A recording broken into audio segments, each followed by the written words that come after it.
आज एक ऐसे नौजवान हैं मेरे यहाँ जो जिनके तरकश में तीर हैं, कुछ तंज व मजाक के, शायद आपने पहले उन्हें देखा हो।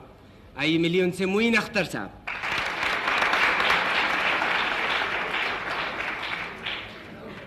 आजकल की ख़वातीन जब बाल बनाती हैं कुछ समझ में नहीं आता है कैसे बाल बनाती हैं। उसके लिए बड़े जतन होते हैं साहब।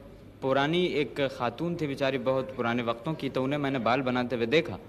मुलाहिज़ा फरमाइए पुराने वक्तों की औरतें नहाने के बाद बाल कैसे बनाया करती हैं।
नाज़रीन, आखिर में एक पिक्चर रिलीज़ हुई थी, उसमें लहरी एक अपने सामने वाले आर्टिस्ट से क्या कहते हैं, कहने लगे कि वो सामने वाले आर्टिस्ट इनसे कहते हैं, यार लहरी वो लड़की मुझे मुड़ मुड़ के देख रही थी। मुड़ के नहीं देख रही थी भैया, उसके गर्दन की फिटिंग ही उल्टी है।